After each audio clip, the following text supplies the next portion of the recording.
Cités perdues comme effacées de la mémoire des hommes pendant près d'un millénaire, leurs ruines magistrales émergent avec difficulté du fouillis végétal. Orgueil de la grande civilisation maya, ces cités furent abandonnées victimes de leur essor. La surpopulation y entraîna famine prolongée et conflits internes.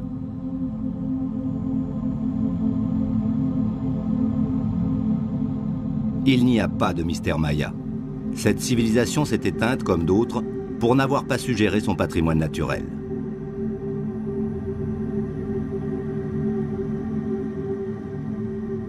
Plus obscurs sont les motifs qui ont poussé les Mayas, peuple de bâtisseurs inspirés, à s'installer au cœur de la grande forêt tropicale, l'un des milieux les plus hostiles de la planète. Vu du ciel, ces raisons deviennent évidentes.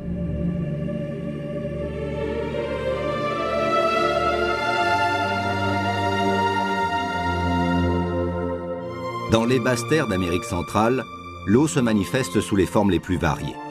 Les rios tumultueux qui descendent de la Sierra Madre del Sur alimentent lagunes et fleuves. Pour les Mayas qui ne connaissaient ni le fer ni la roue, l'omniprésence de l'eau garantissait des récoltes faciles et offrait des voies de communication naturelles.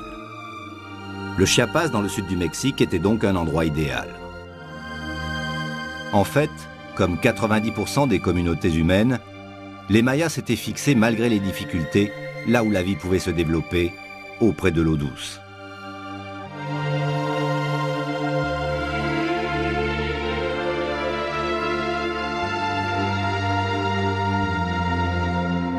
L'or bleu ne semble jamais devoir manquer. En effet, plus des 2/3 de la surface de notre planète sont recouverts du précieux liquide.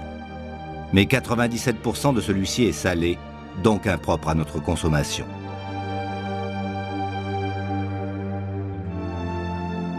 Ce qu'il reste, l'eau douce, est en grande partie prisonnière des glaciers et des calottes polaires. Les fleuves, les lacs, les nappes souterraines ne représentent donc qu'un infime pourcentage de la quantité fixe d'eau que la Terre possède en héritage. Jusqu'à présent, cela a suffi à quelques 80 milliards d'hommes qui l'ont respecté.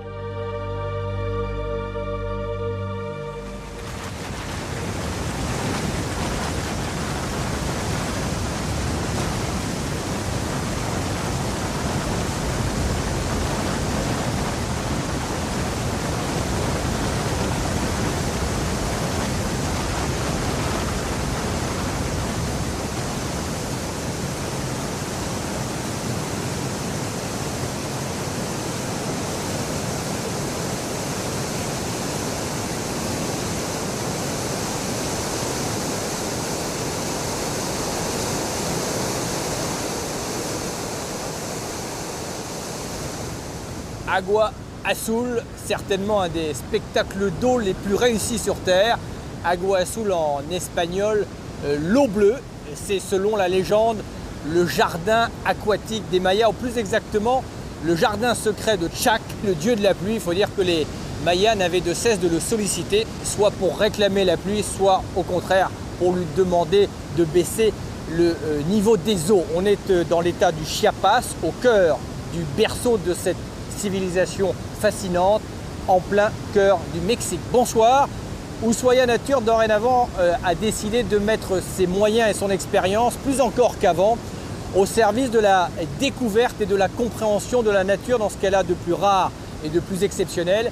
Et au moment où on démarre une nouvelle série d'expéditions, il nous a semblé important de mettre en valeur et de s'intéresser à un des éléments de notre environnement avec lequel nous sommes le plus familiers, tellement familiers d'ailleurs que l'on a fini par le banaliser à tort, car cet élément est essentiel à la vie, car il est la vie, c'est l'eau, cette incroyable petite molécule bleue à qui l'on doit tout, qui porte en son sein sans doute le mystère de nos origines et très certainement les clés de notre futur. L'eau paradoxale, car sublime mais inquiétante, voire dévastatrice, puissante mais particulièrement vulnérable et fragile, abondante comme ici et en d'autres endroits cruellement rare.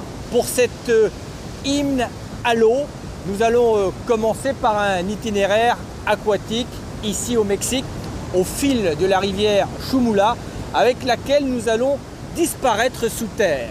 Nous irons aussi dans les poches d'eau sous le territoire calcaire du Yucatan, plonger à l'intérieur des cénotes. À la fin de cet itinéraire mexicain, nous conclurons ce voyage aux confins du désert de Chihuahua à la découverte de minuscules petites piscines résiduelles mystérieuses qui sont autant d'aquariums dans cette région aride. Cap également en Birmanie, ou plus exactement au Myanmar, pour peut-être la plus belle des relations de symbiose entre l'homme et l'eau avec les Inta dans le lac Inle, cette petite communauté qui a construit ces immenses jardins lacustres. Relation beaucoup plus spirituelle, quasi mystique, entre les Indiens et le Gange, ce fleuve sacré qu'ils considèrent comme leur mère. Et puis nous irons à la rencontre de l'un des animaux d'eau douce les plus emblématiques pour se rappeler que l'eau c'est aussi un milieu et que lorsque sa qualité se détériore, ce sont des réactions en chaîne. Le Lamentin risque, à cause de la détérioration de l'eau, d'être à court terme condamné. Pour l'heure, cap sur la rivière Chumula avec Franck Tessier et nos amis mexicains pour tenter de comprendre l'aspect mécanique de l'eau.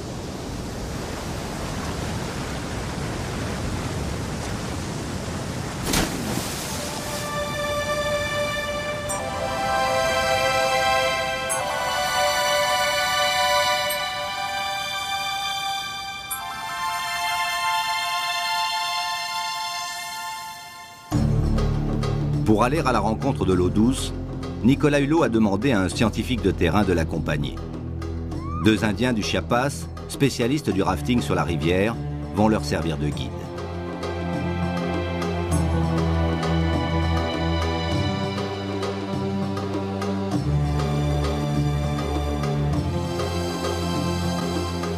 La descente du rio Chumula, même grossie par les eaux des cascades d'Agua Azul, ne présente pas de difficultés particulières.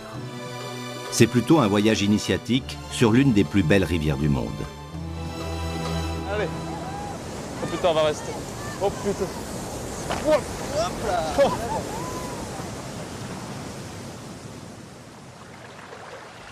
Oh. Incroyable la couleur de la flotte. Elle est bleue, hein, Hein? ouais, très très bleue. C'est dû à quoi? Ah, c'est des particules d'argile qui sont dissoutes dans l'eau. Et la lumière se réfléchissant sur ces particules renvoie la lumière bleue. Et si on prend un verre, tu vois, on en prend une goutte comme ça, un verre d'eau, là elle est translucide. Donc c'est donc bien la lumière qui joue ce rôle-là. Sur l'épaisseur bien sûr de l'eau, hein, qui est quand même conséquente. Incroyable parce qu'elle a presque la couleur bleue des lagons, tu sais. Mais ça vient des terrains calcaires qui se trouvent en haut. En fait, l'argile a été arrachée, emmenée par l'eau, transportée par l'eau.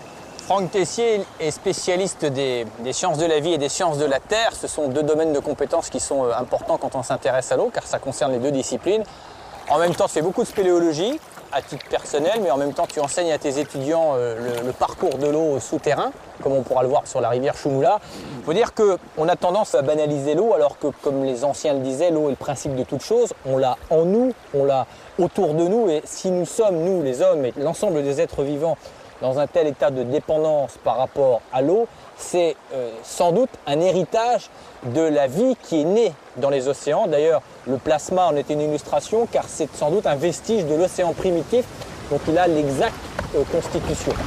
Allez, ça bouge un peu plus là. Hein. C'est quand même pas le Zambèze. Hein. Non.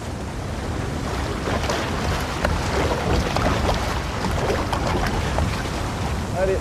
En fait, ce qui est amusant, c'est que la vraie aventure, c'est la molécule d'eau qui la vit, parce que l'eau, par exemple, là, qui est sous le canot, si ça se trouve, elle a déjà, je sais pas, elle s'est déjà baladée en Afrique, en Asie.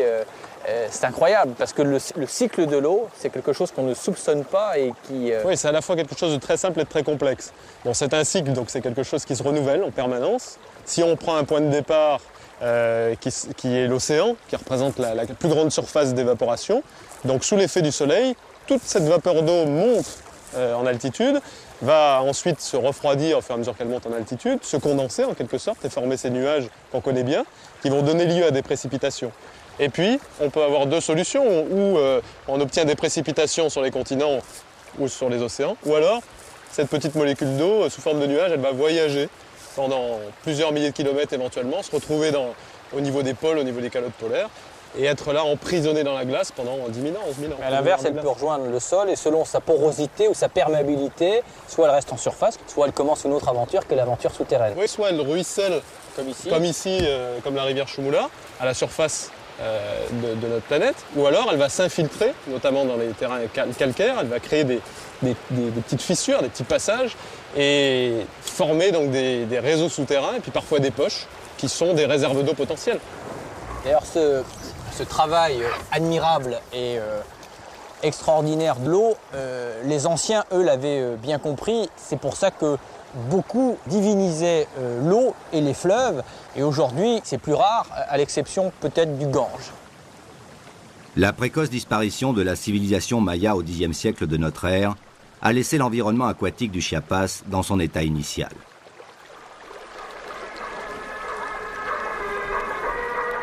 Il n'en est pas de même en Inde où fleuves et rivières coulent au beau milieu de zones surpeuplées à l'urbanisation galopante.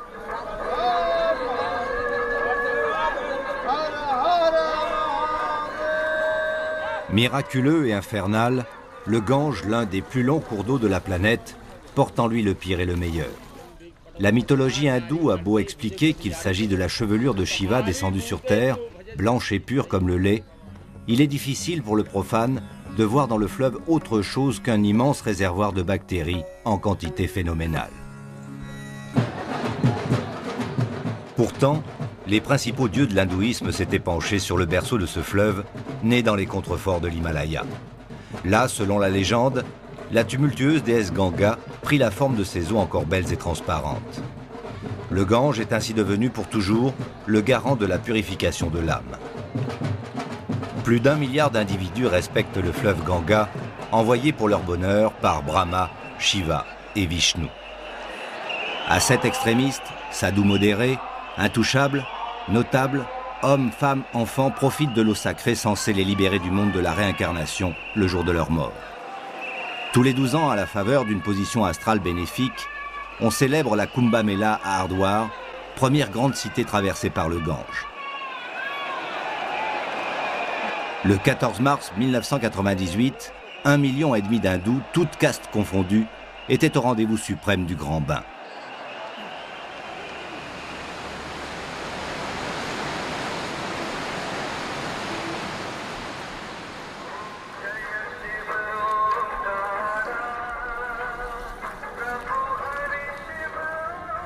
« 1500 km en aval, l'aurore se lève sur Bénarès l'incontournable. La ville éternelle, que l'on dit plus ancienne que Babylone, retire lentement sa robe de brume et se pare des couleurs de l'or. Chaque matin, depuis que l'Inde est hindouiste, le spectacle est le même. Les pèlerins saluent le ciel, touchent leur front de leurs mains jointes, boivent une gorgée d'eau et s'immergent par 3 fois. À leur côté, sur les ghats, ces escaliers de pierre qui descendent de la ville jusqu'à l'eau miraculeuse, hommes, femmes et enfants font leurs ablutions, se lavent, se rincent, sans souci des voisins qui effectuent le même rituel tout au long du fleuve. Alors Bénarès, la plus sacrée des 7 villes saintes de l'Inde, avec ses 60 000 pèlerins quotidiens et son million d'habitants, devient la plus vaste salle de bain et de prière du monde.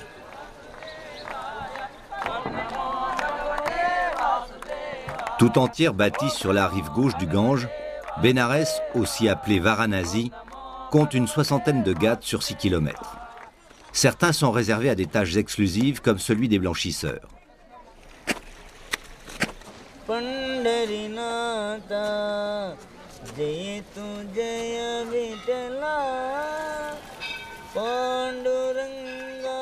Il y a surtout Manikarnika Ghat, le plus sacré, celui où l'on brûle les morts sur des bûchers de bois. Du santal pour les riches, plus agréable à l'odorat des familles. Les plus pauvres se contentent de petits bûchers de bouse séchée mélangés à de la paille. Le rituel funéraire est immuable.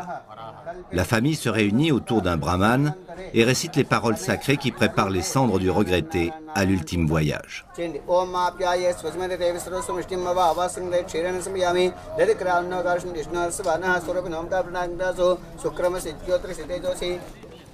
Derniers instants de recueillement pour le fils aîné sur la barque de la caste des bateliers du Gange, avant de jeter les cendres et les offrandes dans le fleuve. C'est la seule façon pour un mort d'échapper à la réincarnation et l'ascenseur direct pour le royaume des dieux.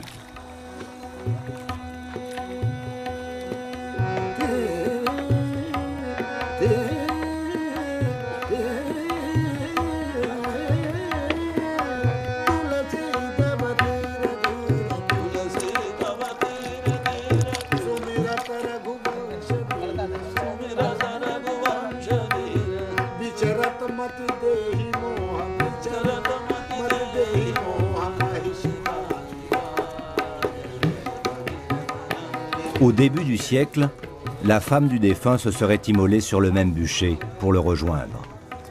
Aujourd'hui, elle se contente de se faire raser le crâne pour signifier la profondeur de son deuil. La notion de sacrifice est toujours très forte en Inde.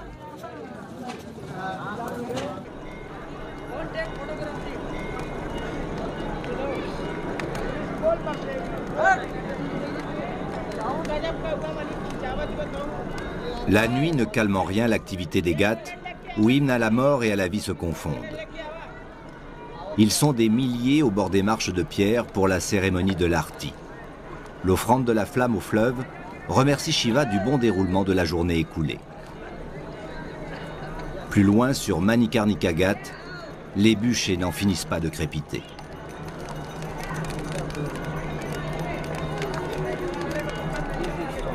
Ainsi, pour la seule Bénarès, 350 cadavres humains peu ou mal consumés sont quotidiennement jetés dans le fleuve.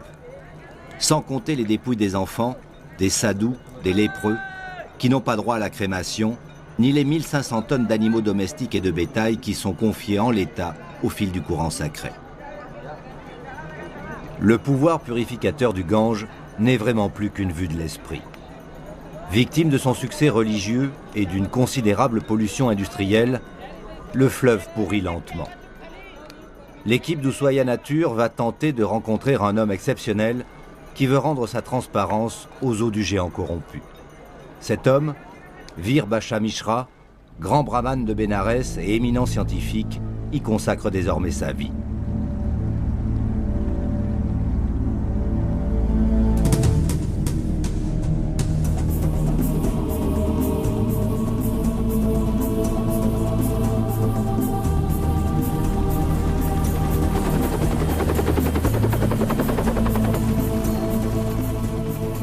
À près de 20 000 km de Bénarès, Nicolas et Franck Tessier se rendent maintenant en amont de la rivière Shumula, dans les sierras couvertes de jungle du Chiapas.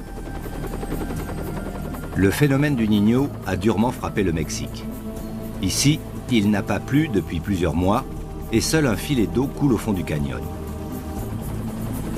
D'ordinaire, lorsque ces eaux déferlent en grondant, le rio Shumula érode la roche calcaire pour s'y frayer un lit de plus en plus profond. Rien ne semble pouvoir l'arrêter. Le torrent passe toujours au plus court, et si d'aventure la montagne résiste, il la transperce en ligne droite sur plusieurs kilomètres.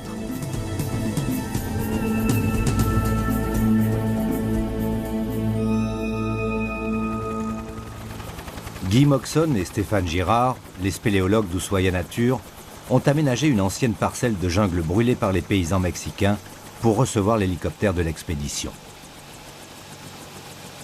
Un camp de base a été établi au-dessus du gouffre où disparaît la rivière. Depuis plusieurs jours, Guy et ses compagnons en équipent les parois friables. Plusieurs centaines de mètres de cordes vont permettre de descendre au niveau de la percée souterraine.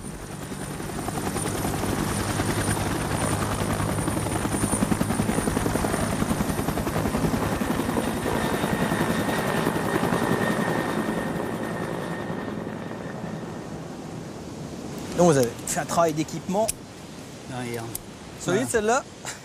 Ouais, va pas plus loin parce qu'après elle n'existe plus. Hein. Voilà, juste au-dessus de l'entrée là.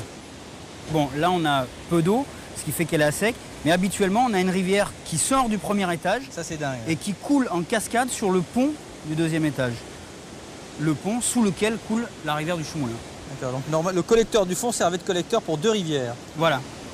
Et malheureusement, on pensait avoir les deux réseaux. Mais là, on est dans une période un peu sèche. Donc le premier réseau, pour l'instant, est à pire qu'à l'étiage parce qu'il ne ruisselle même pas. Hein. Là, il n'y a absolument plus une goutte d'eau. Et ça, c'est un réseau que vous avez découvert par hasard? Ah, complètement par hasard, ouais. En fait, on était sur Agua Azul, donc les cascades qu'on a vues précédemment. Et pour comprendre le réseau hydrographique qui est très complexe, parce qu'en fait, il s'étale dans la forêt, donc en plusieurs bras, on a fait un repérage en avion. Et donc, pour voler le plus bas possible, l'avion est passé par ces gorges. Et en fait, on regardait la rivière qui coulait en dessous. Et subitement, cette rivière, on l'a plus vue pendant un moment. Et puis, on l'a vu ressortir plus loin. Donc, ce qu'on va essayer de faire, là, c'est qu'on va suivre la voie de l'eau. On va rentrer sous le pont et on va regarder si on peut ressortir de l'autre côté, suivre le parcours de la rivière. Voilà, du coup, accompagner l'eau. On va tenter de traverser toute la cavité massif, d'accord, pour ressortir de l'autre côté. Ok. Nicolas et Franck se préparent. Pendant ce temps, le matériel et une partie de l'équipe Spéléo sont acheminés près du porche d'entrée.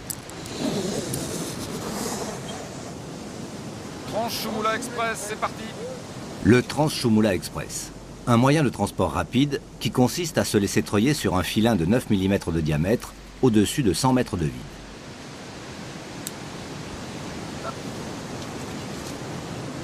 Je vérifie une dernière fois. C'est pas que je te fasse pas confiance, mais... Hein? Non, mais c'est bien mieux comme ça. Vas-y, t'as raison.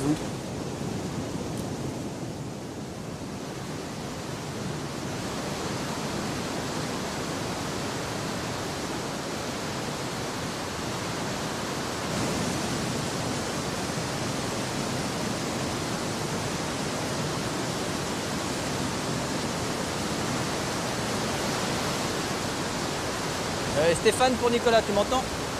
Oui, je te reçois, Nicolas. Et moi là, je suis arrivé au premier niveau. La grande grotte que je vois, ça c'est là la deuxième rivière normalement? Oui, exactement. En fait, tu dois apercevoir des gourds asséchés malheureusement devant toi. Et tu es pile au niveau de la rivière qui sort et qui coule en cascade habituellement. D'accord. En tout cas, il y a un beau spectacle en bas.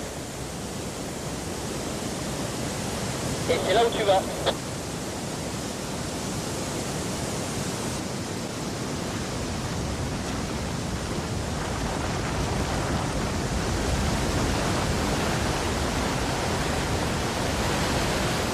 Ok, stop. Nicolas est arrivé à l'entrée de la grotte. De son côté, Franck Tessier effectue une descente plus classique en rappel pour examiner la plateforme asséchée d'où aurait dû surgir la seconde rivière. Il est rapidement rejoint et dépassé par Stéphane Girard, pour qui la descente sur corde n'est qu'une formalité.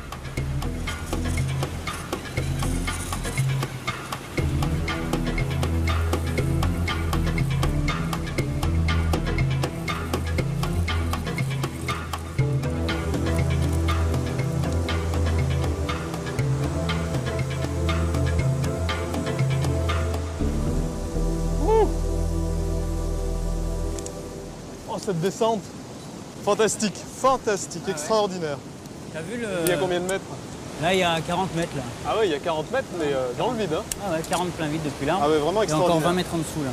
Alors là, on arrive au niveau de l'émergence. Voilà, en fait, toute l'histoire est là. C'est que là donc, tu as la résurgence ici, Ouais. qui coule habituellement, qui alimente les gourds. Et la perte, bah, ça y est, on va y aller. Hein, regarde, elle est juste en dessous là. C'est Ah bah extraordinaire. tiens, Nicolas est là, ouais, c'est bon. Ah ouais, je le vois, Nicolas. Ouais. Ok. Oui, Ouais. Bon, ma feu.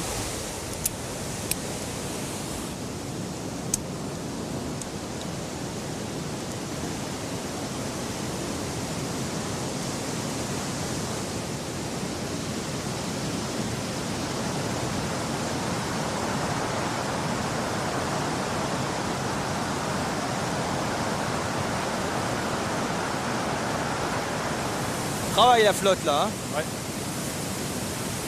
Tu te rends compte le temps qu'il a fallu pour créer ça là. La constance de l'eau. Hein. Quand elle a décidé d'aller quelque part, elle mettra le temps, mais... Ligne droite.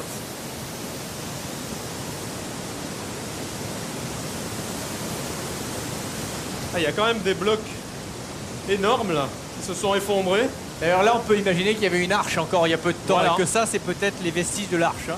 Peut-être ici, effectivement, on était déjà sous la grotte, il y a de ça quelques milliers d'années.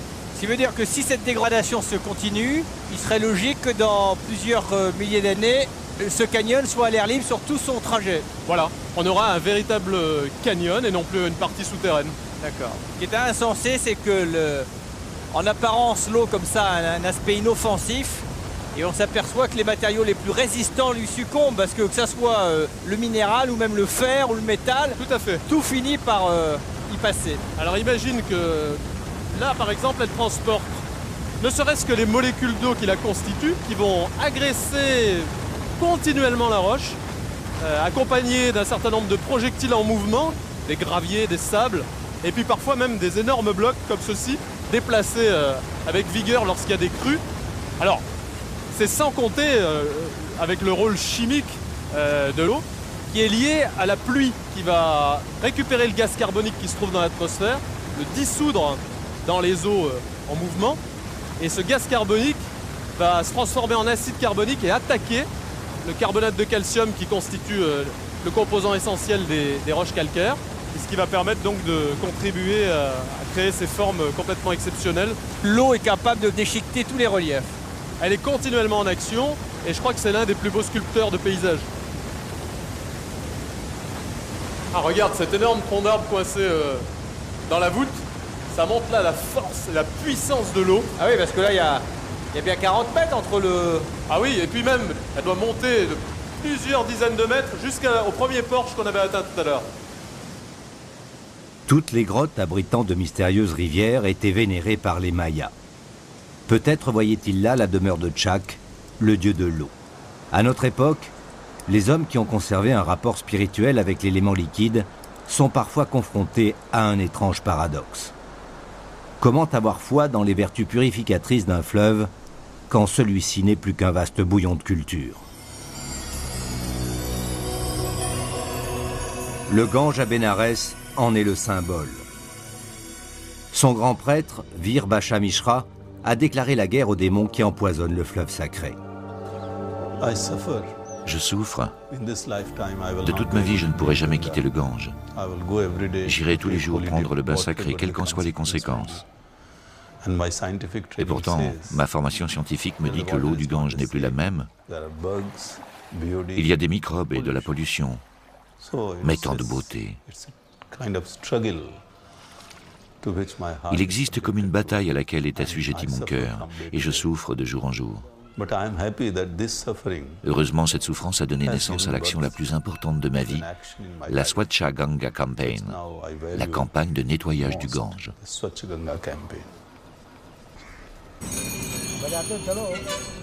Pour Ushuaïa Nature, Vanessa Lemaire Drinkwater, hydrologue au nom prédestiné, est venue enquêter à Bénarès.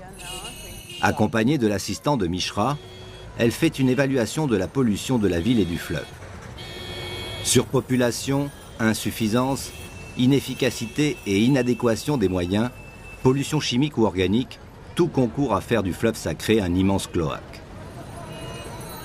Pourtant, dès 1986, Indira Gandhi, alors Premier ministre indien, confie à son fils Rajiv le dossier d'un enjeu national.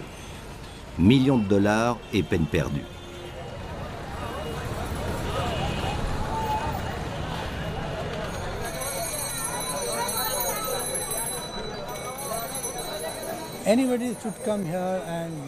Toute personne est bienvenue pour utiliser ces toilettes publiques, aussi bien les femmes que les hommes. Mais où vont donc les eaux usées? Elles partent pour la station de relèvement. Cette pompe se situe tout près d'ici, sur la berge même du Gange.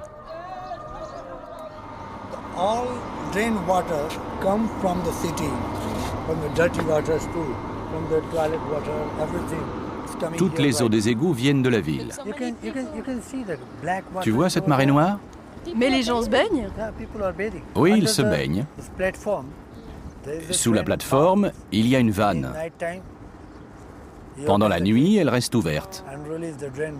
Et les égouts sont ainsi relâchés dans le Gange. Et en plus, dès que le niveau du Gange monte pendant la mousson, la pompe ne fonctionne plus. La vanne demeure ouverte tout le temps. Et les eaux usées sont rejetées directement dans le Gange. Cette pompe n'intercepte jamais les égouts et ne les envoie jamais à la station d'épuration pendant la mousson. 5 pompes semblables à celle-ci sont installées sur les rives de la ville sainte. 14 km de canalisation acheminent en principe une partie des effluents à la station de Dinapur. Les 2 tiers n'y parviennent jamais et rejoignent directement la rivière Varuna. De toute façon, l'alimentation des pompes en électricité est en panne 9 fois sur 10. Alors la Varuna, transformée en égout à ciel ouvert, livre sa soupe mortelle à la sortie de la ville. Est-ce que je peux voir?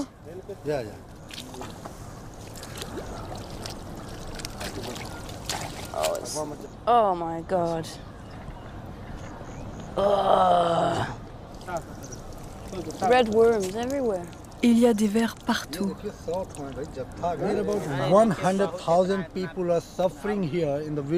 Près de 100 000 personnes souffrent ici. Il y a 7 villages. Tout le monde consomme cette eau. Beaucoup ont des douleurs au ventre.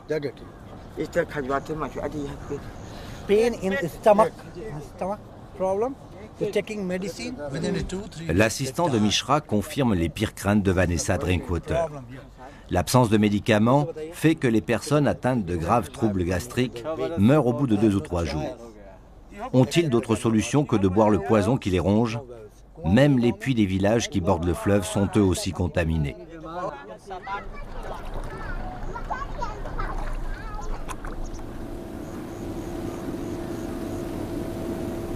Les eaux épurées semblent elles aussi des plus suspectes.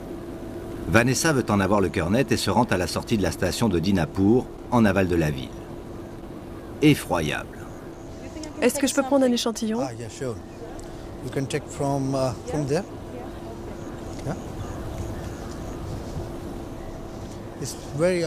Le prélèvement s'impose, les résultats seront édifiants.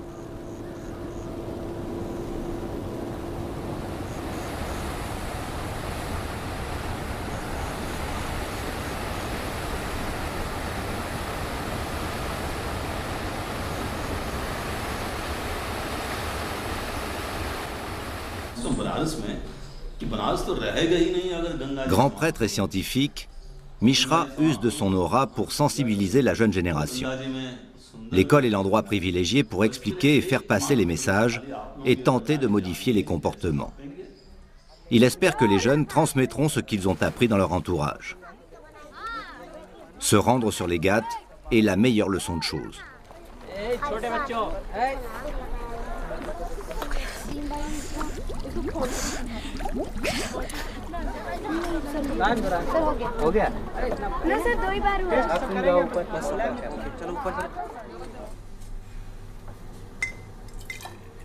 L'eau prélevée est analysée dans le seul laboratoire disponible à Bénarès.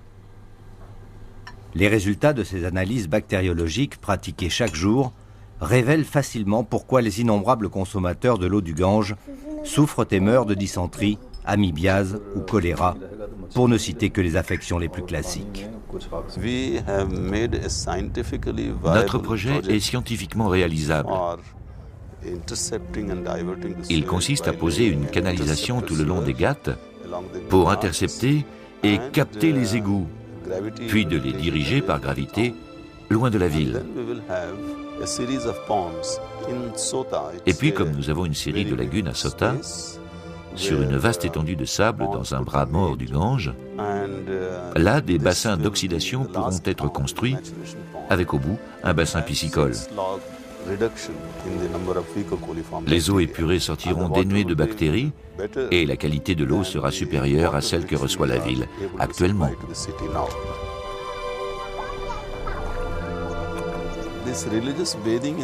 Ce rituel, le long des 7 km de la ville, de 60 000 pèlerins qui s'immergent tous les jours, je pense que c'est une véritable tradition. Notre foi, notre culture vit là, grâce au Gange. L'humanité doit être concernée. L'ONU devrait nous aider pour chercher de nouveaux amis du Gange qui nous soutiendraient dans notre combat pour nettoyer le fleuve.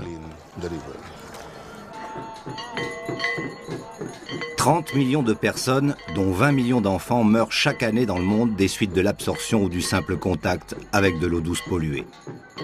Pasteur disait « Nous buvons 90% de nos maladies ». C'est 100% vrai pour les riverains du Gange.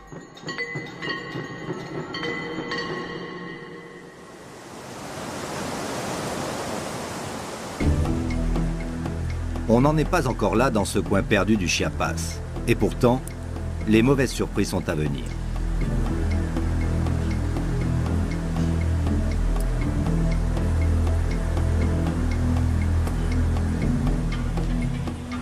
Pénétrer sous terre demande une logistique complexe. Des petits bateaux pneumatiques ont été déposés par l'avant-garde de l'expédition de l'autre côté du siphon. Après avoir franchi celui-ci, Nicolas et Franck rejoignent Stéphane. Il y a 9 ans, lorsque ce dernier a découvert le gouffre avec Guy Moxon, personne avant eux ne s'était risqué au-delà de cet inquiétant gosier minéral. Les heures de navigation sous terre risquent d'être longues. Aux lampes sur pile manquant d'autonomie, les spéléonautes ont préféré leur lampe à acétylène. Comme elle fonctionne sur le principe d'une réaction chimique avec l'eau, les risques de manquer de lumière sont ainsi très réduits.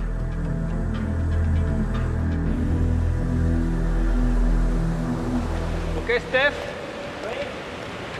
On part en avant, hein? Ok. Tu te mets directement dans le bateau là.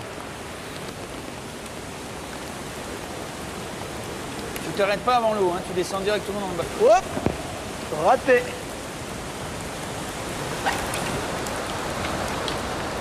Fais gaffe à l'arrivée. J'ai failli me mettre. Ouais. Il est sur l'avant? Ouais, il est de te dire que c'est pas stable. Ah ouais, ouais. J'ai failli me mettre une boîte tout à l'heure. Vas-y, on se met face à face. Hein. Ah, je vais essayer d'arriver direct. Tu stabilises un peu le bateau? Ouais, c'est bon. Ok, allez, go. Tu nous détaches. Allez, une pagaie par. Génial. C'est bon pour moi. Voilà, tu te mets pas plus sur l'avant et on y va. Allez, tu rames à gauche. Oui. Oh là là, on est sur la rivière. Là. Regarde l'ouverture derrière.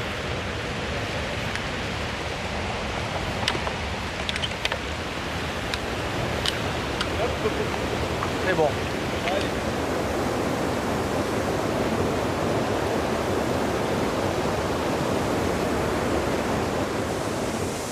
Ah, c'est extraordinaire. 3, 4, 5 arrivées d'eau. Regarde derrière toi là. C'est là où le qualificatif de collecteur il prend tout son sens. Hein. Et ça, c'est des réseaux différents. Ah, et c'est de l'eau qui vient d'ailleurs. C'est de l'eau qui vient peut-être d'une autre vallée carrément. Allez, rame. C'est pour ça que... Ouf.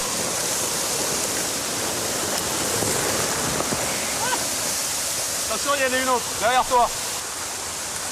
Ah, c'est extraordinaire. Là, c'est l'illustration parfaite des eaux de ruissellement. Parce que celles-ci, elles viennent pas du même endroit. C'est incroyable de voir arriver carrément des gouttières comme ça. Donc là, on se trouve réellement dans le drain principal, c'est-à-dire les collecteurs des eaux de ruissellement qui viennent non seulement de la rivière Choumoula, mais qui viennent également de massifs calcaires qui peuvent se situer à des kilomètres d'ici. C'est ce qu'on appelle en fait un réseau en étage.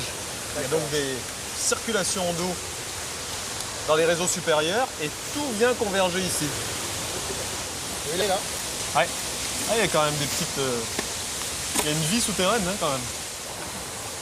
Ce sont des animaux qui ne séjournent pas sous terre très longtemps. Ah, c'est chouette. Une superbe... Encore un des paradoxes de l'eau, tu vois, avec l'eau qui est capable de creuser et de faire cette superbe rivière souterraine, est capable de déposer également cette calcite qu'elle avait dissous auparavant dans les roches calcaires et qu'elle redépose en formant des belles draperies de calcite. En fait, tout cela, c'est dû à un phénomène physique très particulier qui fait que le gaz carbonique qui a permis à la fois d'agresser et de rendre acide l'eau, à un moment donné, va s'échapper au profit d'un espace un peu plus grand, et ce qui va permettre de précipiter donc cette calcite et de former ces belles formes. Regarde ces formes tout à fait exceptionnelles là.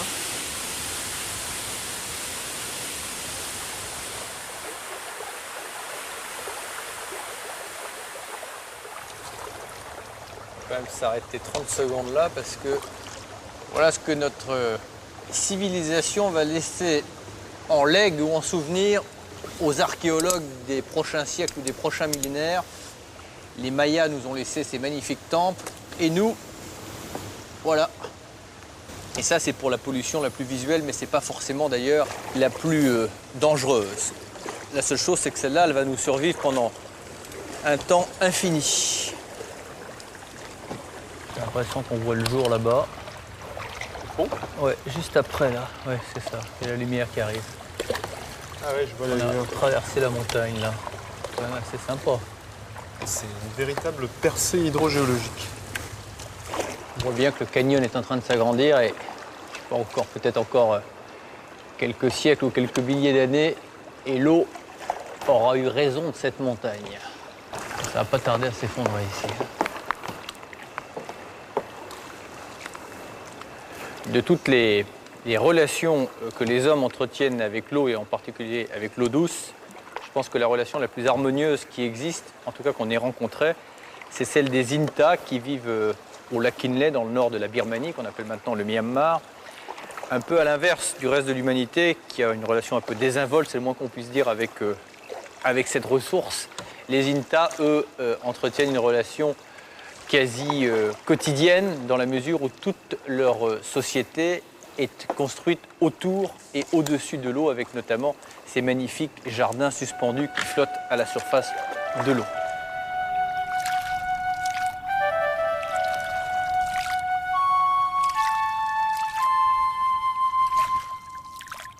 À 500 km au nord-est de Rangoon, le lac Inle étale ses eaux douces et peu profondes sur 158 km² en plein territoire Shan.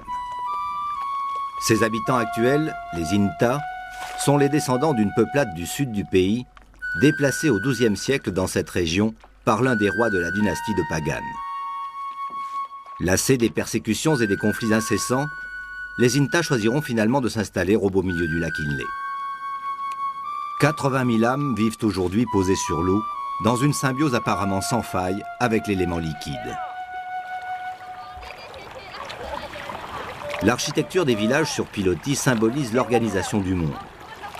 Emplacement des pièces, alignement des poutres de teck, situation des représentations de Bouddha obéissent à des règles strictes, fonctionnelles, sociales ou religieuses.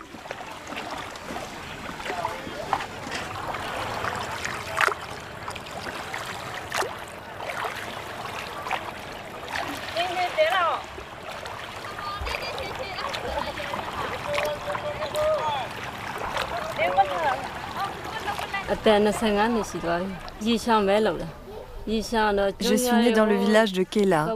J'ai 25 ans. Je travaille tous les jours sur les jardins flottants. Nous y cultivons en majorité des tomates et d'autres variétés de légumes. Des fleurs aussi. Nous les vendons à Nuangshu et sur les marchés autour du lac. Cela nous permet de vivre comme il faut. Les Inta se sont harmonieusement et efficacement adaptés aux conditions de vie lacustre. Sur les parties les moins profondes du lac, ils ont fabriqué et développé avec les moyens dont ils disposaient des milliers d'hectares de jardins flottants uniques en leur genre.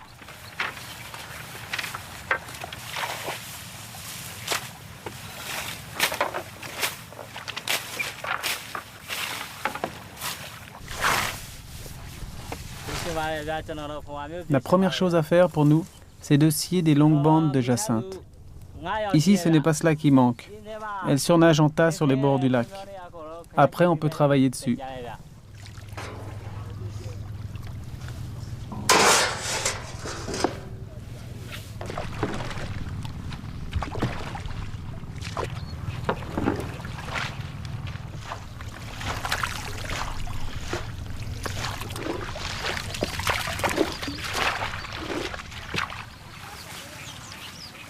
Soigneusement découpées, les tranches de ce substrat original sont transportées par flottaison. En jardinier appliqué, les fils du lac alignent les bandes de jacinthe d'eau, les recouvrent de boue et d'herbe, colmatent les brèches, fixent le tout au fond de l'eau avec des bambous jusqu'à l'obtention d'un support parfait pour la mise en culture.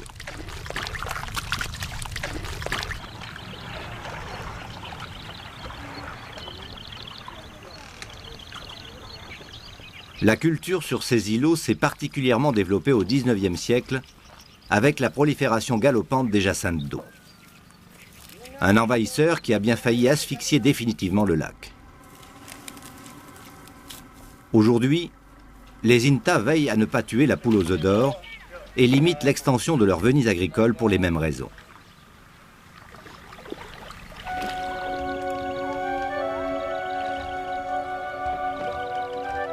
Les jardins flottants requièrent des soins quotidiens, mais le résultat est là.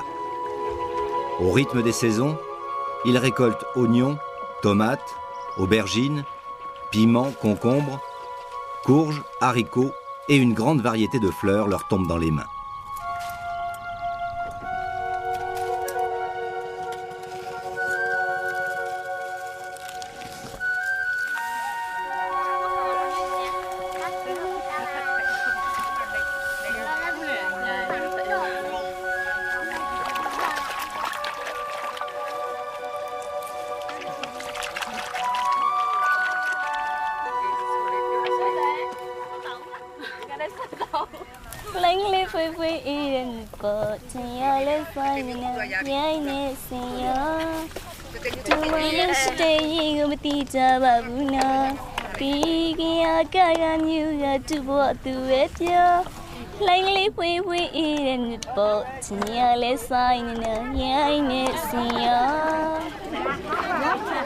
Les produits de ces vergers et potagers sont réputés dans toute la Birmanie.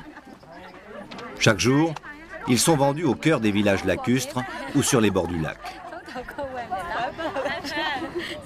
Ces marchés flottants sont l'occasion d'importants échanges commerciaux avec les tribus et les peuples voisins.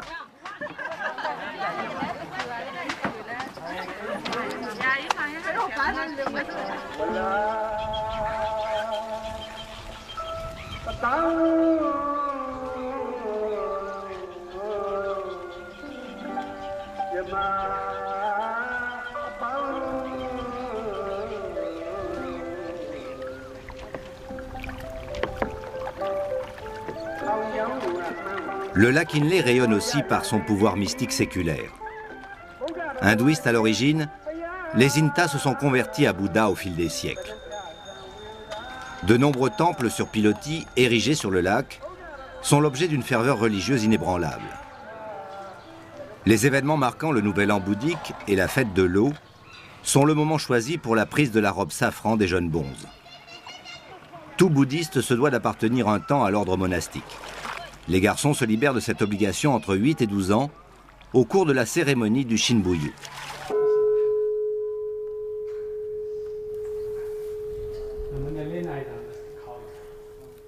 Pour la circonstance, U Shogil, le fils de Sansu, et 2 de ses camarades se sont parés de soirées chatoyantes. Ce costume symbolise le renoncement du moine à tous les biens terrestres. Mais pour cela, il faut impérativement passer son cuir chevelu sous le fil du rasoir.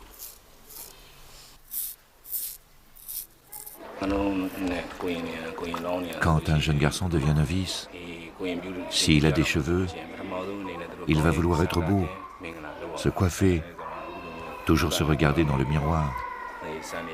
L'une des règles du bouddhisme, c'est d'avoir le crâne rasé. Comme cela, vous n'avez plus à vous occuper de votre image, vous avez l'esprit dégagé. U Shogil est désormais un fils de Bouddha.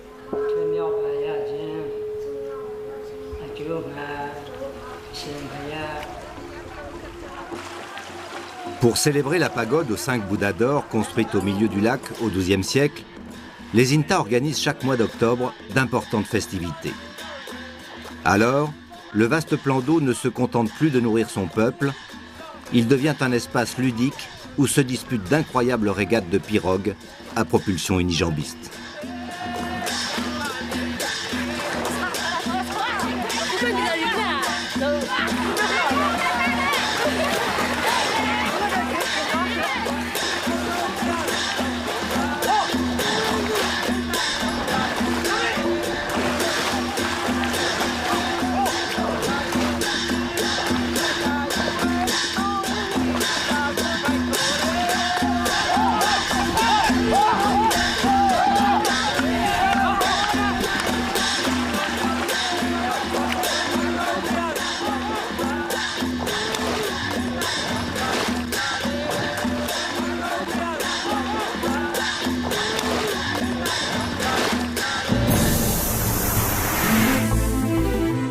Chutes torrentielles, paisibles cours d'eau, lacs multicolores, fleuves majestueux, éclectiques et insaisissables, à la fois solvants, véhicules et milieux, l'eau a façonné les plus somptueux des paysages, dispersé la vie dans d'improbables endroits et permis à des milliards d'êtres de proliférer sur la planète bleue. Unique dans le système solaire, sous cette forme liquide, compatible avec la vie telle que nous la concevons, l'eau douce nous est comptée. Gaspillage, fertilisation artificielle des sols, irrespect des écosystèmes, démographie galopante, désertification, guerre de l'eau. À l'heure où tombent les bilans dramatiques sur l'état de l'eau douce à la surface du globe, l'humanité doit se préoccuper du trésor translucide qui dort encore intact sous ses pieds, les nappes phréatiques. Si aucun effort n'est fait en ce sens, les hommes, dans 2 générations, risquent fort de se disputer la dernière goutte d'eau potable. Ushuaïa Nature poursuit maintenant son voyage dans un univers féerique, celui de la pureté originelle de l'eau.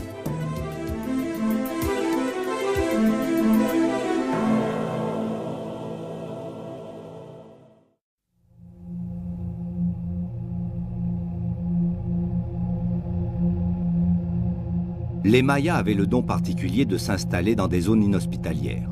Au nord du Chiapas, dans la presqu'île du Yucatan, Chichén Itzá a rayonné encore plusieurs siècles après le déclin des grandes cités de la forêt tropicale.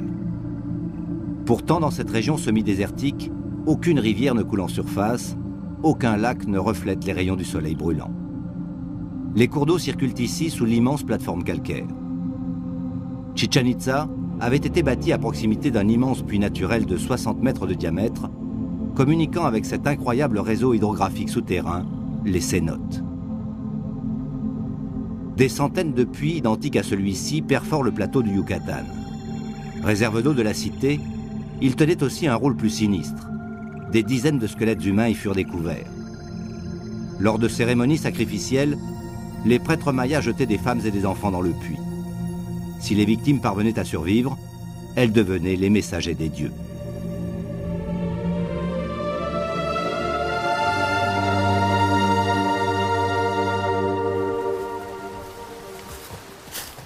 Mike Madden, un plongeur américain, grand spécialiste du Yucatan, s'est proposé de guider Nicolas dans les galeries immergées du plus important réseau de cénotes connu au monde.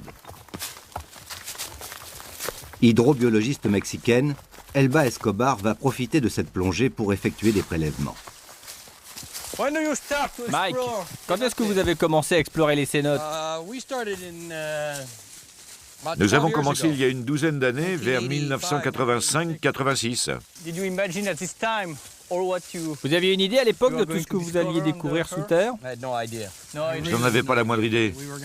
On ne se doutait absolument pas que nous allions découvrir d'immenses réseaux de galeries immergées.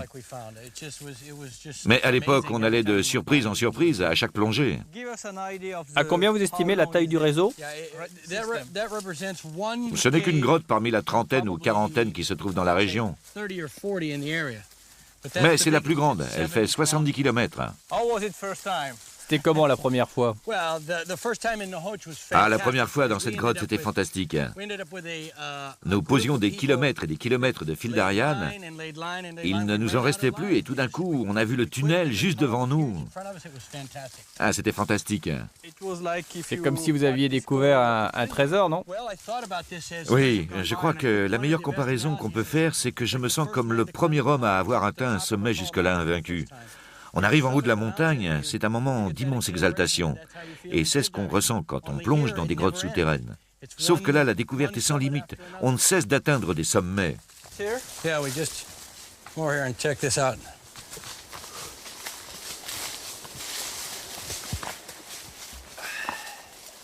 Regarde en bas, tu vois l'eau de ce côté. Ça, c'est l'entrée du réseau.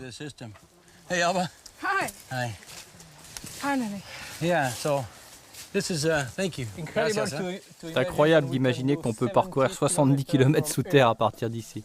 Eh oui, d'ici on peut aller jusqu'à la mer. Ou bien on peut remonter le courant sur 15 km jusque dans la jungle. Je vais te montrer la carte. C'est toi qui as dressé cette carte? Oui, c'est moi avec mon équipe, oui. Jette un coup d'œil dessus. Voilà, continue à dérouler. Cette carte montre les 70 km de la grotte qui s'étire indéfiniment. Où sommes-nous? Eh bien, nous nous trouvons ici, dans le cénote d'Ewish. Et d'ici, la grotte nous conduit jusqu'à l'océan. Toi et ton équipe, vous avez exploré toute cette partie. On a fait toute l'exploration. Et on a commencé il y a 10 ans. Cette carte représente toutes ces années de recherche. On travaille avec Elba depuis, 5 ans maintenant? Oui, et j'ai fait toute la partie scientifique. C'est quoi la profondeur de l'eau? C'est partout pareil? Non, elle varie pas mal. La profondeur moyenne de l'ensemble du réseau doit être de 12 à 14 mètres. Elba, est-ce que tu peux nous expliquer l'origine de la formation des cénotes, l'origine géologique? C'est la pluie qui a pénétré les fractures de Yucatan. En fait, cela a commencé quand le niveau de la mer recouvrait la plateforme continentale, il y a 350 millions d'années. Il y a eu une formation de sédiments marins, et quand la mer s'est retirée, les eaux de pluie ont infiltré ces sédiments calcaires, provoquant des fractures et fragilisant certains points. Le sol s'est effondré à différents endroits. C'est ainsi que se sont créées les cénotes, avec des formes verticales. Et l'eau a créé ce que vous appelez des grottes. C'est inhabituel de préparer un équipement de plongée en plein cœur de la forêt, au milieu de nulle part. Let's get our equipment here, Elba. Okay, let's get our equipment.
Voilà ces réserves d'eau souterraine dont l'humanité a tant besoin, captive dans l'écorce terrestre.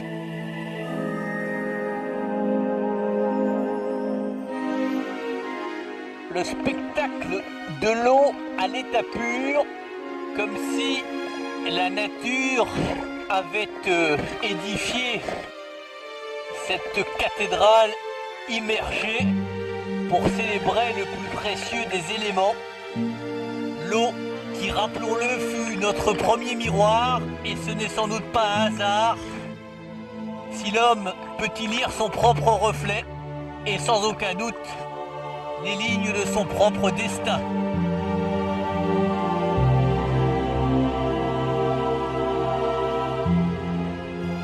C'est un peu une visite dans notre propre âme que nous sommes en train de faire dans cette eau invisible pour nous rappeler peut-être ce que nous avons oublié, que l'eau et nous-mêmes formons un tout.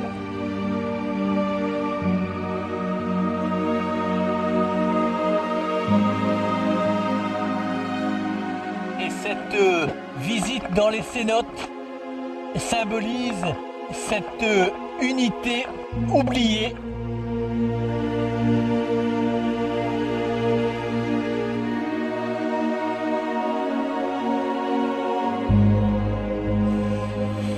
Elba, quand vous avez commencé l'exploration des cénotes, quel type de biotope ou de microcosme vous avez découvert dans les cénotes? Nous avons découvert beaucoup de faune, beaucoup de poissons et de crustacés. La faune, en fait, est venue de la mer et probablement aussi de l'eau douce. Cette eau souterraine est particulière car elle ne contient qu'une très faible concentration d'oxygène. De plus, il n'y a presque pas de nourriture ici. Il n'y a aucune production primaire puisque le milieu est plongé dans l'obscurité totale.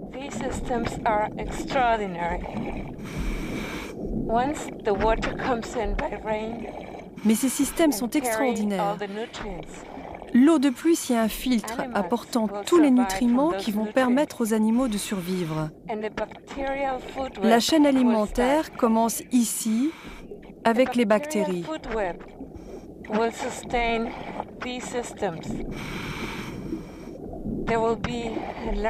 Beaucoup d'espèces animales vivent dans ce biotope, dont le plus grand nombre est invisible à l'œil nu.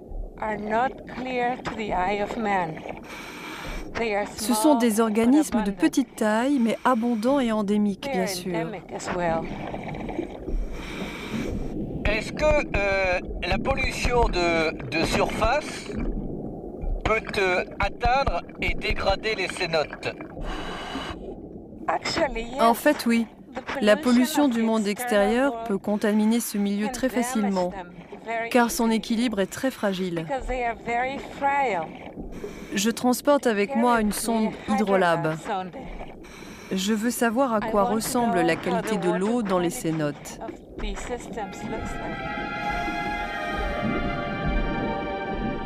L'eau pure des cénotes a été et reste encore un milieu d'exception. Les Lamantins, que les Mayas considéraient comme des êtres surnaturels, venaient y trouver refuge. Mais la dégradation de leur environnement par l'afflux récent de populations côtières a chassé les placides mammifères aquatiques vers d'autres sanctuaires.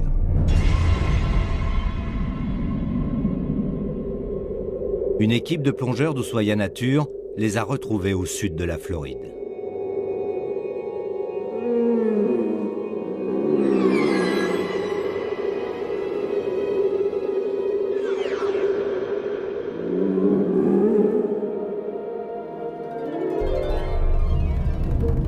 Sur Terre comme au ciel, visible ou invisible, l'eau sans cesse en circulation sur notre planète joue un rôle primordial dans la dynamique et l'évolution du règne minéral et du monde vivant.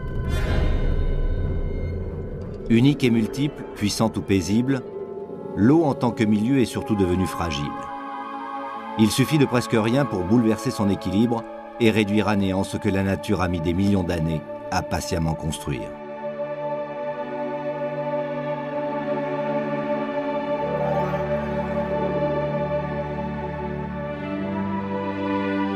Les étranges locataires des tranquilles rivières du parc des Everglades illustrent ce danger.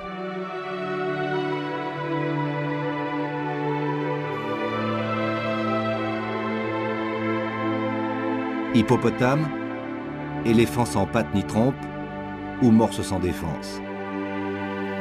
Non, un lamantin. Pas vraiment beau aux yeux de certains.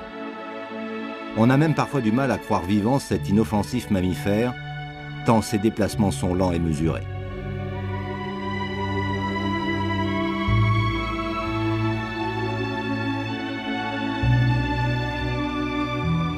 « 500 km au nord-ouest de Miami, c'est le pays des mangroves, des marais sans fin et des grandes barres sablonneuses faisant un rempart à l'océan. Là, dans les eaux claires et peu profondes de la Crystal River, les Lamantins ont trouvé refuge sous la protection discrète mais permanente d'un bataillon de scientifiques.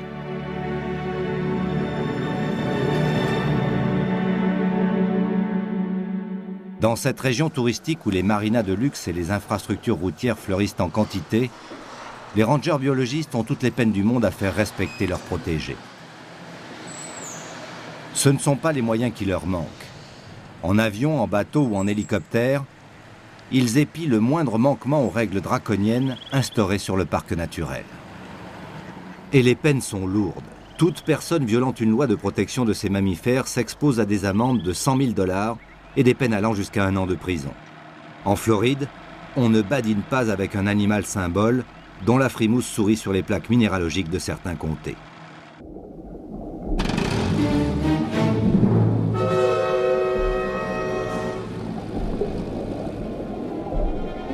Seul mammifère marin herbivore, le lamantin a besoin d'une eau chaude où prolifèrent les algues et les jacinthes d'eau, son unique nourriture. En hiver, celles de la péninsule de Floride et de la Géorgie sont idéales pour ce gentil monstre qui vient y élever ses petits. Son histoire remonte à quelques 50 millions d'années, lorsque la compétition alimentaire a poussé certains mammifères vers les océans. Parmi eux, quelques-uns regagneront la terre ferme comme les éléphants. Les Siréniens s'adapteront au milieu marin. Le lamantin appartient à cette famille.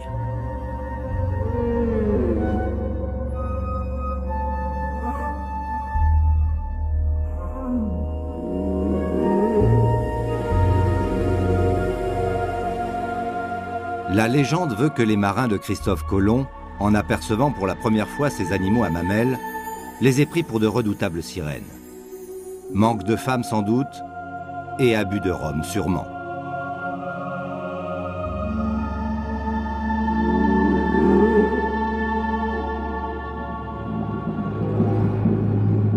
Les bateaux à voile ne sont plus un danger pour les lamantins, mais bien plutôt les hélices des moteurs qui leur lacèrent le dos. Nageant avec lenteur, souvent à moins d'1 mètre de la surface, ils payent un lourd tribut aux plaisanciers quand ce n'est pas aux hameçons, aux filets de pêche, à la pollution ou à la destruction de leur habitat. Cette dernière étant la plus sérieuse des menaces pour l'espèce. Dans la nurserie d'Homosasa, située à une vingtaine de kilomètres de Crystal River, ces monstres de tendresse disposent d'un périmètre totalement interdit à la circulation des embarcations et des hommes. Une partie du parc a été transformée en hôpital pour lamantins blessés ou stressés, que l'on soigne avant de les relâcher dans le milieu sauvage, souvent équipés de balises Argos pour pouvoir suivre leur migration. Dépourvus de la moindre animosité et de la moindre défense, ces gros bébés débonnaires dépassant le quintal passent le temps à brouter leur ration quotidienne de 60 kg d'herbe marine. Les femelles batifolent avec leurs petits au moins pendant 2 ans. Qu'on éloigne le jeune de sa mère, et c'est la mort assurée pour ce dernier.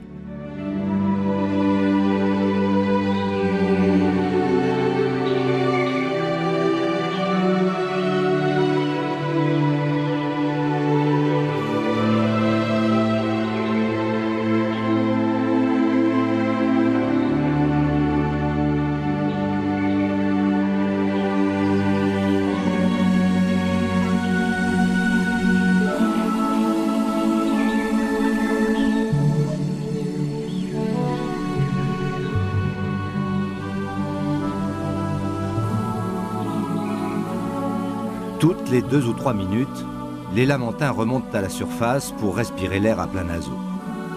Mais ils peuvent garder leur souffle une vingtaine de minutes lorsque l'envie les prend de se reposer. Alors, les yeux fermés et le museau plaqué délicatement sur le fond de sable doré, le temps glisse sur eux.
Mais la menace est là. L'équilibre de la biodiversité de la mangrove, cette forêt semi-immergée par les eaux qu'affectionnent les lamantins, ne tient qu'à un fil. Une modification de la température, la prolifération d'une algue étrangère, une concentration de pesticides, et l'écosystème dans sa globalité peut très rapidement disparaître. Et avec lui, bien sûr, le lamantin.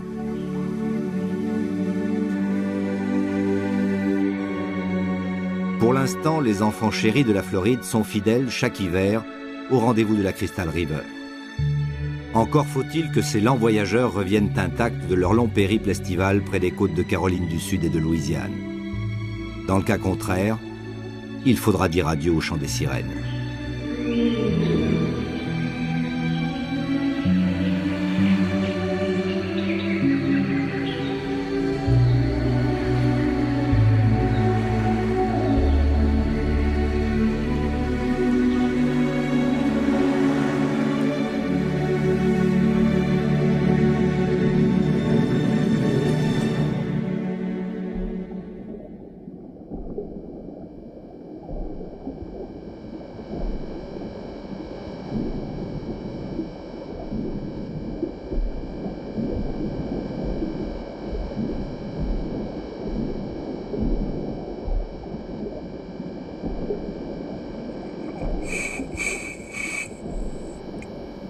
On a abandonné une partie de l'équipe pour maintenant s'immiscer dans des boyaux plus étroits, utilisant l'expérience de Mike Madden, qui est le découvreur de ces réseaux. Et à dater de cet instant, il faut progresser lentement et surtout garder bien en tête son cheminement qu'il faudra faire au retour. Nicolas, I'm gonna tie off the line. You ready to go? I'm ready to go, okay.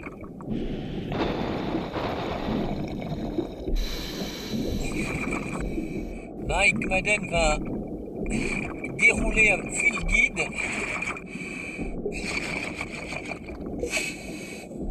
de manière à bien matérialiser l'itinéraire.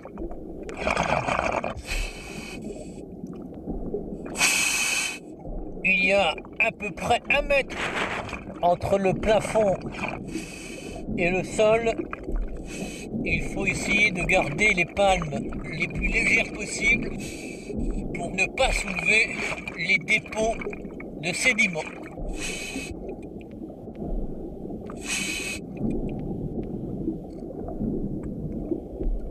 La dernière frontière, on progresse dans ce dédale. Nous sommes sans doute les premiers à regarder ce que la nature a commis pendant des millions d'années. Nicolas, regarde ces rangées de stalactites. Elles ont été formées quand les cavernes étaient sèches. Le vent, en soufflant dans ces réseaux, a sculpté ces formations. Sensation d'exaltation qui ne doit pas faire oublier l'indispensable prudence, car sous terre et sous l'eau, le moindre incident se transforme en catastrophe. C'est la raison pour laquelle l'équipement minimum est d'avoir tout le système respiratoire en double, et l'on applique la règle des 3 tiers, 1 tiers d'air à l'aller, 1 tiers pour le retour et 1 tiers pour le secours.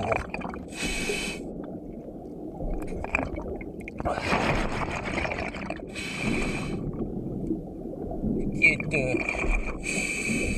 très étonnant, c'est de se dire que nous sommes en train de nager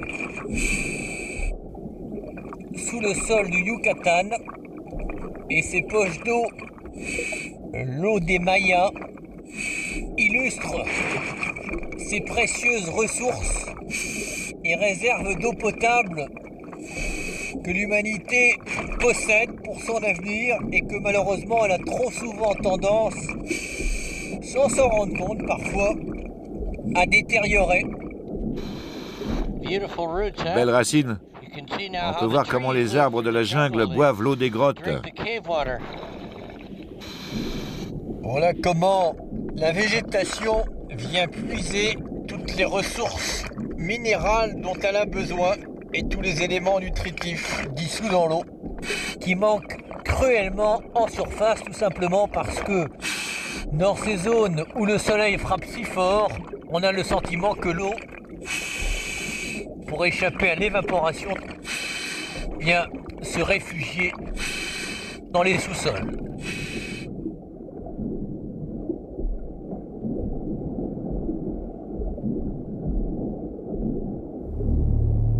Si leur réserve d'air le permettait, Nicolas et Mike pourraient ainsi continuer jusque dans le golfe du Mexique. En effet, le réseau débouche en mer à quelques encablures de Tulum, unique citadelle maritime du monde maya. La boucle est bouclée. Des collines du Chiapas jusqu'à la côte Caraïbe, la civilisation maya a suivi le trajet de l'eau. Dans le Yucatan désertique, les Mayas ont réussi à survivre 15 siècles grâce à la présence des cénotes. Mais il y a bien d'autres déserts où l'eau souterraine n'est ni visible ni aussi accessible. Il faut d'abord subodorer sa présence et ensuite la chercher là où elle se trouve, parfois loin sous terre.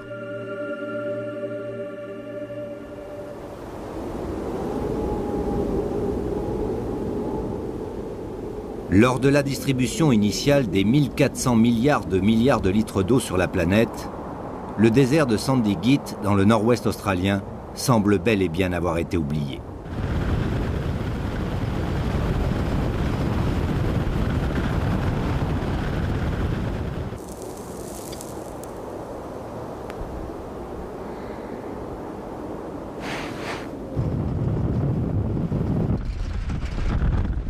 Derrière ses allures de cow-boy et son regard bleu acier, Vic Oil, au volant de son camion grue, ne désespère jamais de la faire jaillir.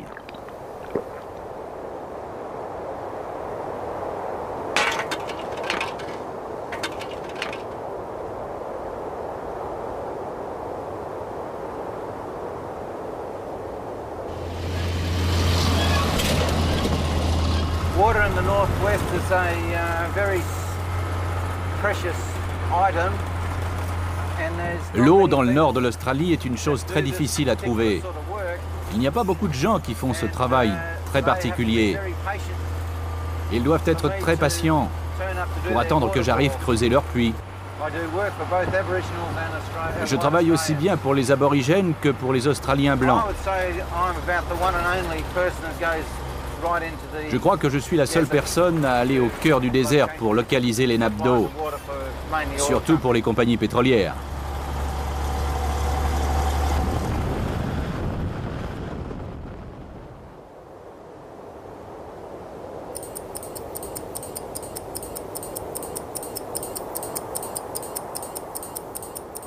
I'm going into the desert, it is an unknown time schedule how long you're going to be out there for.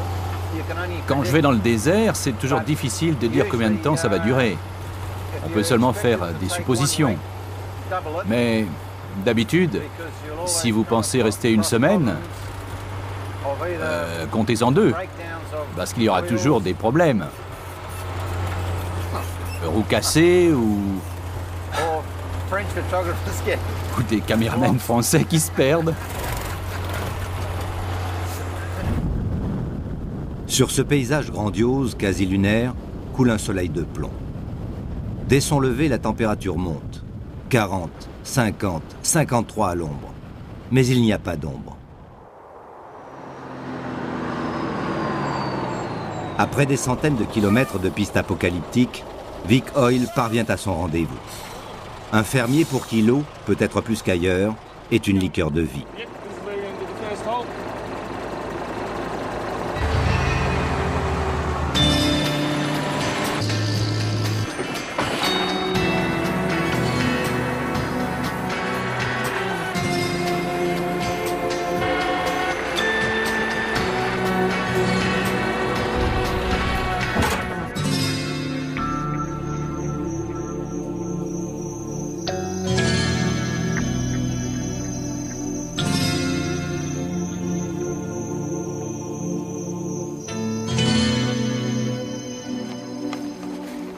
Le lendemain, dès le lever du jour, le sourcier le plus réputé du bush part pour une drôle de chasse, une baguette de métal coudée dans chaque main. Quelques pas, puis l'homme repart tranquillement avant de stopper à nouveau. Demi-tour pour vérifier une sensation, un frémissement au bout des doigts. Pendant des heures, le sourcier, initié par un très vieux bushman, arpente le désert attendant une réaction des tiges de fer. Mais une réaction à quoi? Pourquoi? Lui, l'incrédule, fait confiance à l'irrationnel avant de décider de l'endroit où il percera la pierre. Ridicule et pourtant. Vic Oil troque ses baguettes en fer pour une fourche de bois. La sensation se précise. Lorsqu'elle pique brusquement vers le sol, l'eau est là, sous ses pieds. This is going to be the spot. We'll drill here. Le forage commence. Avec quelle chance de réussite? L'homme ne se prononce pas, mais il creuse. Il sait que l'eau fraîche et douce a déserté la surface pour se réfugier sous terre.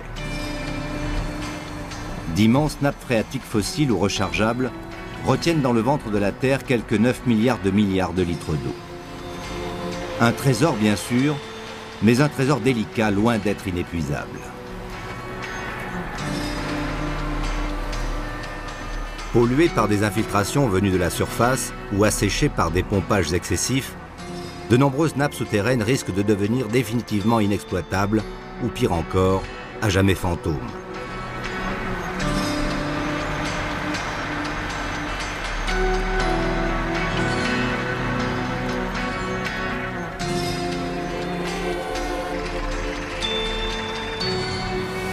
Tout à coup, un jet de boue sous pression surgit du désert.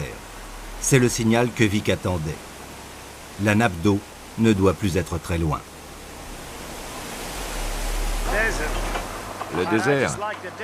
J'aime le désert.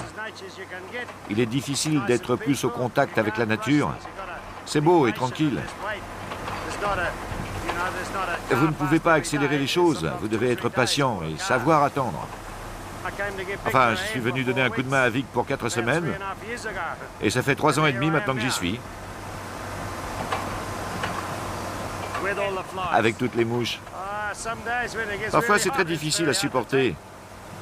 Et il faut s'économiser un peu quand il fait très chaud. La température peut monter jusqu'à 42, 45 degrés. Très chaud, vous êtes déshydraté, il faut boire beaucoup d'eau. Et beaucoup de bière quand la nuit tombe. Pour le fermier du désert de Sandy Git et pour Vic Oil, la préoccupation immédiate est de trouver de l'eau. Depuis plus de 8 heures, la tête de trépan fouille et s'enfonce centimètre par centimètre dans la croûte de pierre.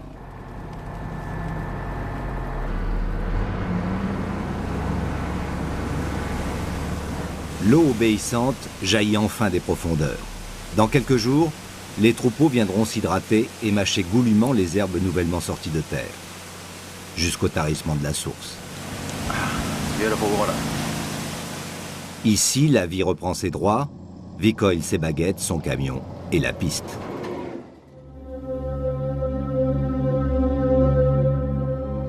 De l'eau dans les zones arides, il en existe parfois sous les formes les plus inattendues. Dans le nord du Mexique, au pied de la Sierra Madre orientale, s'étend une vaste plaine brillante de silice. Elle abrite un phénomène unique, les Pozas Esmeraldas, les piscines d'émeraude. Ces petits bijoux d'eau douce ont attiré l'attention des scientifiques il y a moins de 10 ans. Depuis, ils vont de surprise en surprise. Nicolas et Franck ont laissé derrière eux l'eau des Mayas pour se rendre à Cuatro Ciénegas, où le plus éloquent des symboles aquatiques s'évertue à exister.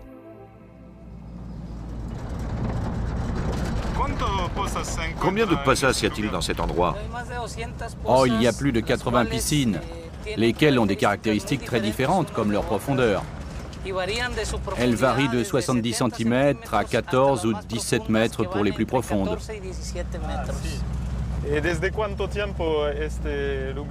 Et depuis combien de temps c'est protégé ici? Bien, le décret qui rend officielle la création d'une zone de protection de faune et de flore à Cuatro Ciénegas est sorti le 7 novembre 1994. L'eau des piscines est chaude ou froide?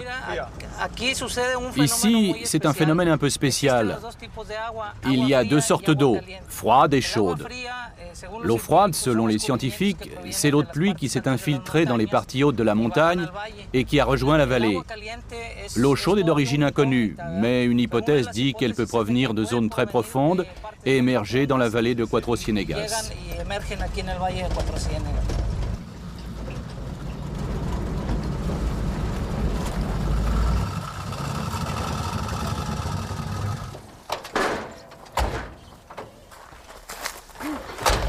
Es el más grande. No la más grande, pero sí es una de las pozas más profundas. Ce n'est pas la plus grande, mais c'est une des pozas les plus profondes. On les appelle les piscines bleues à cause de la couleur de l'eau. Mais le plus important dans celle-ci, c'est la présence des stromatolites. Les stromatolites, c'est ce qu'on voit un peu émerger. C'est assez dingue parce que face à nos yeux, on a sans doute une des plus incroyables curiosités géologiques de la planète. Et sans aucun doute, un des trésors les plus inestimables sur le plan biologique, car ces minuscules aquariums comme ça, qui sont un peu éparpillés dans l'extrême sud du désert du Chihuahua, semble avoir totalement ignoré le reste de l'évolution. Il y a une vie propre qui s'y est développée depuis pratiquement la nuit des temps. Et on a découvert récemment, sous les travaux de William Hinckley, qui est de l'Université de l'Arizona et de toute son équipe, que quand on a commencé à recenser les espèces qui vivaient dans ces poches d'eau, la moitié des espèces recensées, c'est à peu près 75 espèces, sont endémiques, c'est-à-dire qu'on ne les trouve nulle part ailleurs au monde, comme si ici il y avait vraiment une niche écologique qui avait subi sa propre évolution. Et le plus insensé, c'est que parmi tout ce qu'on a découvert, on a effectivement découvert les stromatolites, qui sont les plus anciens micro-organismes vivants, qui sont les premiers organismes vivants qui sont apparus sur Terre, puisqu'on en trouve sur Terre à l'état fossile, dont les plus anciens remontent à l'origine de la vie, les plus anciens ont 2,2 milliards d'années. On en trouve notamment à Shark Bay en Australie, c'est assez rare, mais ici le plus curieux, c'est que ceux-là sont encore vivants. Puis ce qu'on a trouvé aussi, indépendamment des poissons, des petites crevettes, des... Oh, une tortue. Regarde.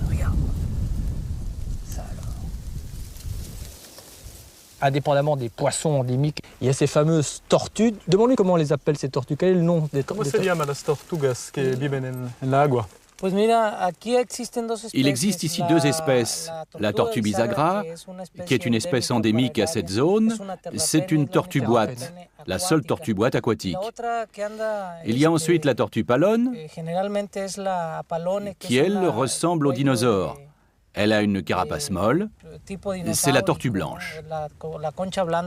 Enfin, il y a la Trionyx, que nous appelons la tortue à l'oreille rouge. Tout cela fait de cette région un lieu qui n'a d'égal que les îles Galapagos pour la quantité d'espèces endémiques qu'on y trouve. Cuatro Ciénegas, c'est donc en la matière une région très importante à l'échelle mondiale.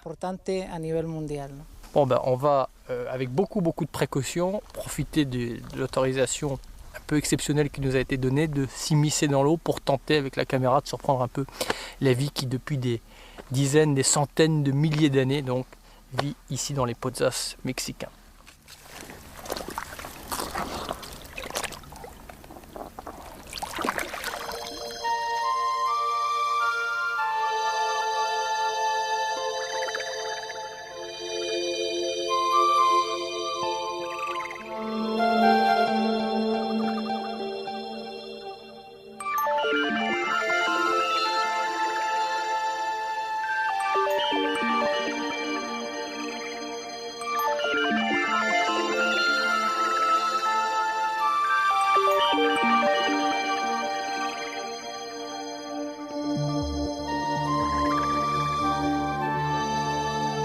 Les piscines naturelles de Cuatro Ciénegas abritent des espèces très particulières. Celles-ci réserveraient quelques surprises à qui aurait la mauvaise idée de les mélanger sans aucune précaution dans le même aquarium. Ces minuscules poissons à mi-chemin entre la perche et le chiquidé ont pris de très mauvaises habitudes. Des millions d'années de cohabitation dans quelques dizaines de mètres cubes d'eau, même magnifiques, ne les ont guère habitués aux élans de tendresse. Venus du fond des âges, leur instinct de survie s'est développé à l'extrême. Dans ces vases clos que sont les Pozas, aucun prédateur naturel n'a jamais pu venir de l'extérieur. Alors, les poissons s'éliminent entre eux, pratiquant une régulation des naissances impitoyable mais efficace. Leur population se doit d'être toujours égale, sinon le fragile écosystème qui les protège s'écroulera, entraînant avec lui leur disparition. Inquiétante loi naturelle, mais qui a déjà beaucoup servi.